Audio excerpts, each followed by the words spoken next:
Okay. And a lot of people think that the leadership means controlling the outcomes. So, how do you define it? Like when life still feels like uncertain, messy, and unfair? I would say there has to be an element of uncertainty, but there also Okay. has to be an element of partnering with that uncertainty. What does that look like? That looks like the example, a very, very simple example of a ship going out into the ocean with its sails up. We don't know where the wind's going to come from as a ship. Ship does not know that. But when your sails are up and when the wind does come, what's guaranteed is that it will propel you into a direction. If the sails aren't up, then the ship's not going to go anywhere. And the wind of uncertainty in life and the sails in the ship of our own individual posture. Our posture is what we can control. We can't control where the wind's going to come from, but we can control our posture. And our posture is putting ourselves in a position to succeed. It's being willing to be going out there, even if it means taking a risk that other people don't understand.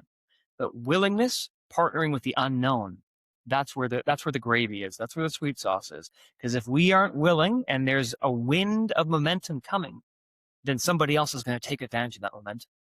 If I am so focused on posturing and I'm striving too much, then I could also miss that wind as well. So we have to meet in the middle. We can't be too extreme. There's a culture of extremes, we can get off course.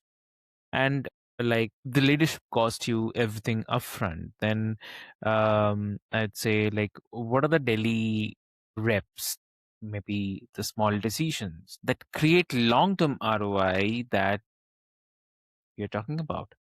Long-term ROI would be facing myself or you facing yourself, Avik, or audience. Just imagine, just sit back and imagine Hmm. as you're listening to this podcast right now. Close your eyes. Here's an activation. And close your eyes and ask yourself at the end of 2026 or at the end of 2036, 10 years from now, or 20 years from now, 30 years from now, close your eyes and face that version of you and ask yourself, did I do everything? Did I do everything within my spirit, soul, and body, my trichotomous construct?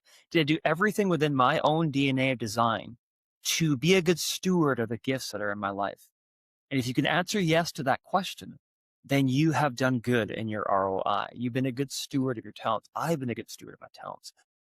If you close your eyes and you look at that version of yourself and like, no, what I'm doing right now is not going to propel that version of myself to success in 1 year, 10 years, 20, 30 years, then it's time to reassess where you are at within your own DNA of design. And this is the good news is that if you're listening to this podcast right now, if you're hearing our voice, there's time. Time is the currency. Use your time wisely. Exactly, exactly, Rose.